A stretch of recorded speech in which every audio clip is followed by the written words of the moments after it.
हाँ जी दोस्तों, तो कैसे हैं आप सभी। मैं आप सभी का दोस्त हुसन सिहाल एक बार फिर से आप सभी का तहे दिल से स्वागत करता हूँ। दोस्तों, बहुत समय के बाद इस चैनल के ऊपर वीडियो पब्लिश हो रही है। आज जो सवाल जवाब आप सभी के साथ शेयर कर रहे हैं, ये सूरतगढ़ के सवाल जवाब हैं। बैक हैंड पे मेरे साथ क्या क्या हो रहा है वो मैं आप सभी को फिर कभी बताऊंगा। आज आप सिर्फ सवाल जवाब सुनिए। सूरतगढ़ में बाबा जी के साथ सवाल जवाब जो हुए, जब बाबा जी महाराज आए तो शब्द चल रहा था, दया करो राधा स्वामी प्यारे दया करो।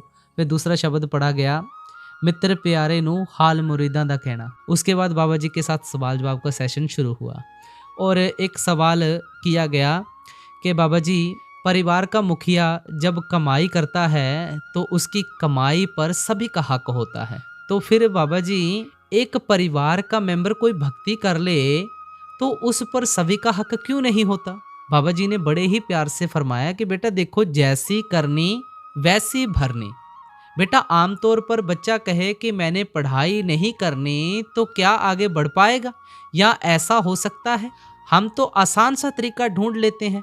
बेटा, परमार्थ में एक बात पक्की है, जो करेगा सो पाएगा। फिर उसी भाई ने कहा कि बाबा जी, परिवार पे दया करना। तो बाबा जी आगे से कहते, बेटा मालिक की तो बख्शिश ही बख्शिश है। बेटा, हम लोग मालिक की बख्शिश की कदर नहीं करते, हमने तो उसकी बख्शिश की कदर करनी है और हमने शुक्रिया अदा करना है। फिर अगला सवाल किसी ने किया कि बाबा जी, बड़े महाराज जी बोला करते थे कि कर्म जो जो तू करेगा वही फिर भोगना भरना।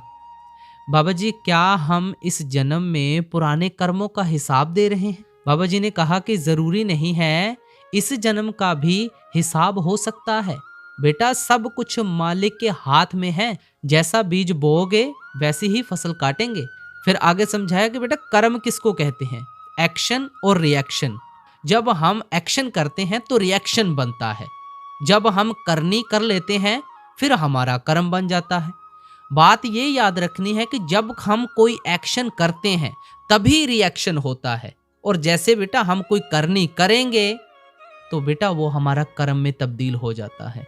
और कर्म किससे खत्म होंगे, नाम सिमरन से। जब हम निरंतर नाम अभ्यास करेंगे उससे हमारे कर्म खत्म हो सकेंगे। नहीं तो अच्छे कर्म करेंगे अच्छी अवस्था, बुरे कर्म करेंगे बुरी अवस्था। अब ये आपके ऊपर मुनस्सर है। फिर अगला सवाल किया गया कि बाबा जी, ध्यान नहीं आता। तो बाबा जी ने बड़े प्यार से फरमाया कि बेटा, ध्यान हमारे बस की बात नहीं है। बेटा, हम चलते पानी में अपनी शक्ल नहीं देख सकते। सिमरन करेंगे ना तो मन में स्थिरता आएगी, जब स्थिरता मन में आ जाएगी तो अपने आप ध्यान आना शुरू हो जाएगा। फिर अगला सवाल किया गया, कोई पता नहीं सिमरन के ऊपर किया गया था या जिंदगी के ऊपर किया गया था। उसके सवाल का आंसर बाबा जी ने कुछ इस प्रकार किया। बाबा जी ने कहा कि बेटा, ये माया है, उसने हमारे ऊपर ऐसा पर्दा डाला हुआ है कि बेटा हमारे को कुछ भी पता नहीं चलता। अगर हम फोकस करेंगे तभी तो कैमरे में तस्वीर हमारी अच्छी आती है ना। अगर हम कैमरे में फोकस नहीं करेंगे तो फिर जो तस्वीर होती है वो धुंधली आती है। इसलिए बेटा, इसीलिए आप बेटा सिमरन पर फोकस करें। फिर एक बंदा कहता कि बाबा जी, आप बोलते हो अच्छे कर्म करो अच्छे कर्म करो, तो फिर कर्म कैसे बन जाते हैं। बाबा जी महाराज ने कहा, बेटा किस्मत एक अवस्था पर लाकर खड़ी कर देती है, फिर ये बेटा बाकी सारा कुछ आपके ऊपर डिपेंड करता है कि हमने क्या करना है। फिर अगला सवाल किया गया कि बाबा जी, ध्यान नहीं लगता। बाबा जी कहते, बेटा हमारा मन प्रभावित होता है, परमार्थ में जब हम आते हैं तो हमें ये एहसास होता है कि हमारा मकसद क्या है। और साथ में बाबा जी ने कहा कि बेटा, जो जिंदगी की किताब है ना वो कोरी किताब है, जो वह लिखा है ना वही उस किताब से निकलेगा। जब तक हम इसको मिटाएं नहीं तब तक जब भी हम किताब खोलेंगे ये तो हमारे सामने आते रहेंगे। फिर अगला सवाल किया गया कि बाबा जी, हमें कैसे पता चले कि हम सही रास्ते पर चल रहे हैं। बाबा जी ने कहा कि बेटा, मैं नहीं मानता कि ये किसी को बात पता नहीं है। ये बात सभी को पता है कि अच्छा क्या है और बुरा क्या है।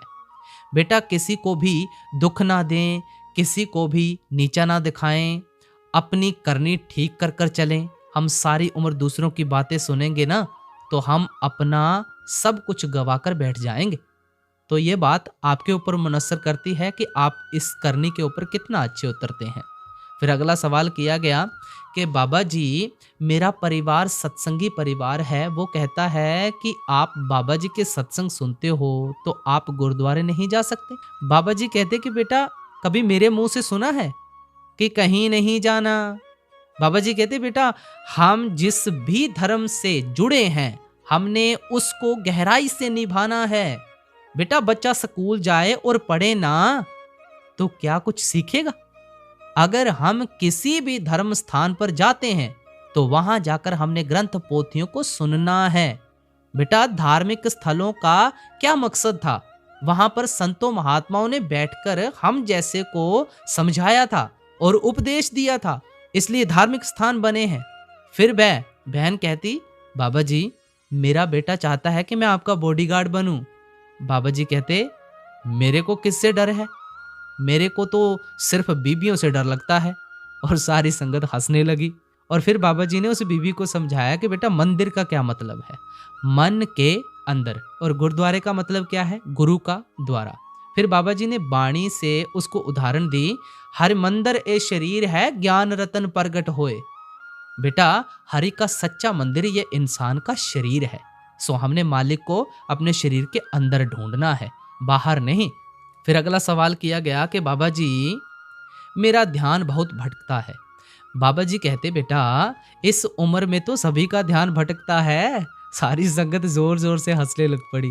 और बाबा जी कहते, बेटा, अभी माँ बाप की कमाई है तो अभी जितनी हो सके उतनी मौज कर लो। तो सारी संगत फिर हंसने लगी।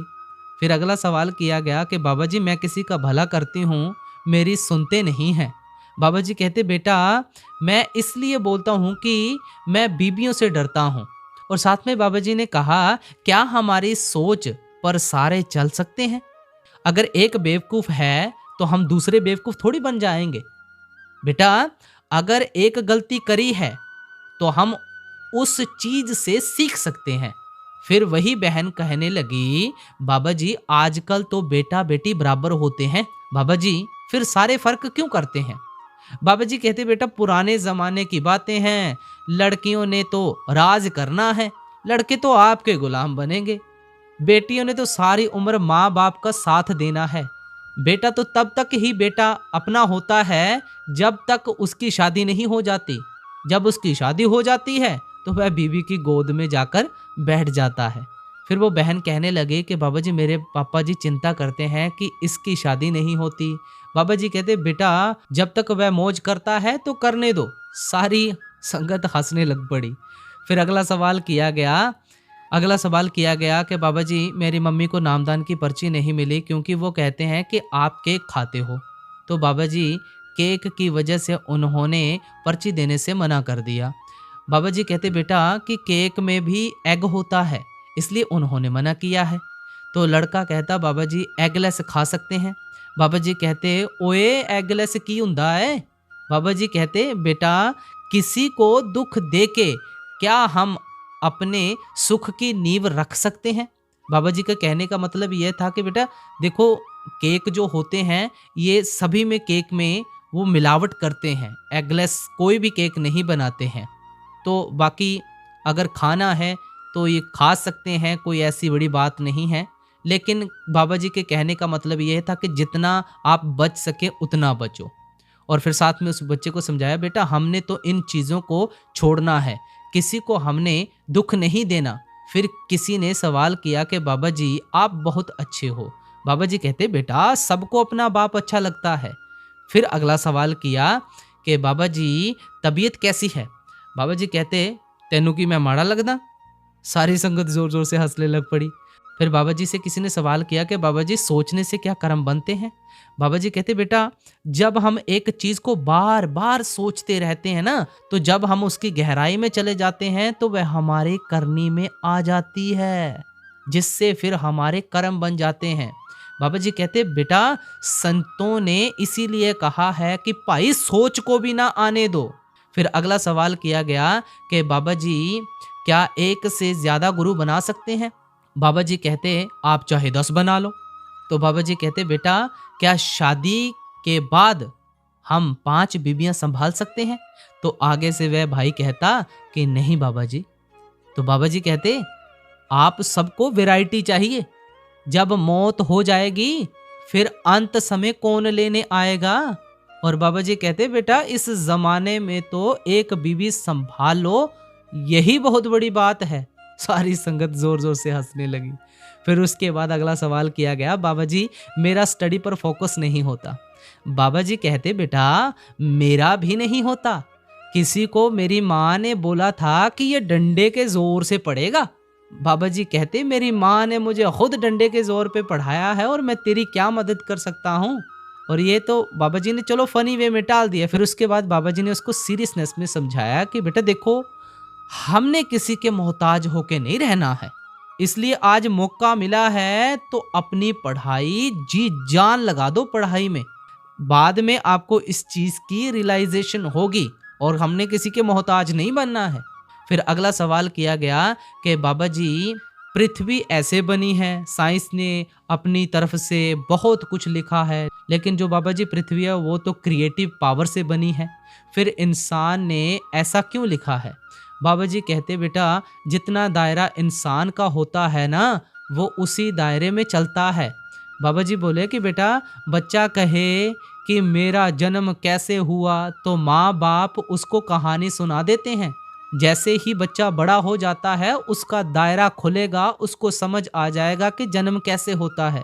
बेटा जैसे हम अंदर मालिक की भक्ति करेंगे तो हम उस अवस्था में पहुंच जाएंगे, तो हमें अपने आप सारा कुछ समझ आ जाएगा। फिर बहन कहती लास्ट में कि बाबा जी बाहर के और अंदर के दर्शनों का क्या फर्क है? बाबा जी कहते कि बेटा बाहर के दर्शन जो होते हैं वो प्रेरणा देने के लिए होते हैं, असल के दर्शन जो हैं वो अंदर के दर्शन है जिससे हमारे कर्म खत्म हो जाते हैं। फिर बाबा जी ने कहा कि 5वीं पातशाही कहते हैं, दर्शन पेटत पाप सब नाश से, हर सियु देह मिलाई। तो बेटा हमने दर्शन अंदर करने हैं। तो इसी के साथ हम आपसे इजाजत लेते हैं। मैं आपका दोस्त हुसन सिहाल, सभी को प्यार भरी राधा स्वामी जी।